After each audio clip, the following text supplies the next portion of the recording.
یہ واقعہ حضرت امام حسین علیہ السلام کی شہادت کے بعد پیش آیا، اور یہ واقعہ نہ صرف روحانیت، معرفت اور کرامت کا مظہر ہے، بلکہ یہ واقعہ انسانیت اور عقیدے کی سچائی کی روشن دلیل بھی ہے۔ پس منظر جب حضرت امام حسین علیہ السلام کو کربلا کے میدان میں شہید کیا گیا تو یزیدی فوج نے ظلم کی انتہا کرتے ہوئے آپ کا سر مبارک جسم سے جدا کر دیا۔ پھر امام علیہ السلام کا مقدس سر نیزے پر بلند کر کے کوفہ اور شام کی طرف روانہ ہوئے تاکہ یزید کو فتح کا جشن منانے کا موقع ملے۔ یزیدی قافلہ جب شام کی طرف روانہ ہوا تو راستے میں ایک مقام پر رات گزارنے کے لیے ایک دیر راہب کا عبادت خانہ کے قریب رکے۔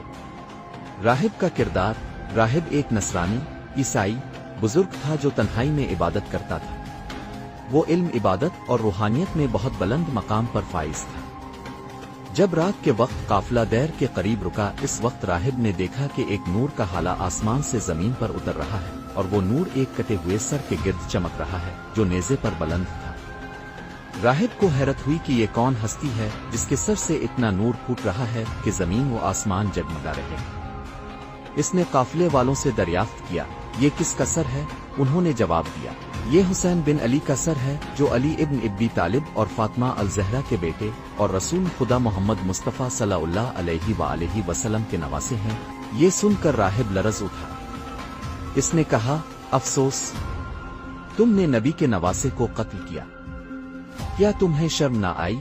راہب نے کہا کہ وہ چاہتا ہے کہ ایک رات کے لیے وہ مقدس سر اسے دے دیں تاکہ وہ اس کے پاس رکھ کر عبادت کرے۔ یزیدیوں نے کہا، یہ ہمارے لیے بے معنی ہے، اگر تم کچھ دینا چاہتے ہو تو دے دو، ہم دے دیتے ہیں۔ راہب نے پیشکش کی کہ وہ 10,000 دینار دے گا اگر ایک رات کے لیے اسے سر مبارک دے دیا جائے۔ سر مبارک کا نورانی اثر، یزیدیوں نے سر مبارک راہب کے حوالے کر دیا۔ راہب نے بڑی محبت، ادب اور تعظیم سے امام حسین علیہ السلام کے سر کو لے کر اپنی عبادت گاہ میں رکھا۔ ساری رات وہ سر کے قریب بیٹھ کر عبادت کرتا رہا اور نور کی چمک سے اس کا دل سکون میں ڈوبا رہا۔ رات کے وقت راہب نے خواب دیکھا کہ آسمان سے نور کے جھرمٹ میں نبی اکرم صلی اللہ علیہ وآلہ وسلم تشریف لائے اور فرمایا، اے راہب، تاو نے میرے نواسے کی عظمت کو پہچانا اور اس کی حرمت کی حفاظت کی۔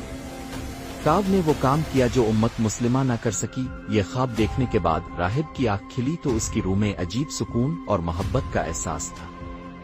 راہب کا اسلام قبول کرنا، اس نے صبح ہوتے ہی یزیدی قافلے والوں کو بلایا اور کہا، گواہ رہو، میں اسلام قبول کرتا ہوں، حسین کا دین ہی سچا دین ہے۔ اس کے بعد اس نے امام حسین علیہ السلام کا سر واپس کیا اور کہا، تم لوگ ظلم کی علامت ہو، میں اس دین سے نفرت کرتا ہوں جو تمہارے اعمال کو جائز سمجھے۔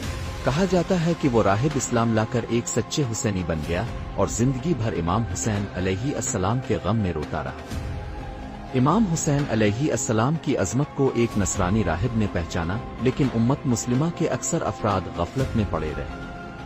اس واقعہ سے معلوم ہوتا ہے کہ حق کی پہچان صرف مسلمان ہونے سے نہیں، دل کی صفائی اور نور بصیرت سے ہوتی ہے۔ امام حسین علیہ السلام کی شہادت ہر انسان کے ضمیر کو جھنجھوڑتی ہے، چاہے وہ کسی بھی مذہب سے تعلق رکھتا ہو۔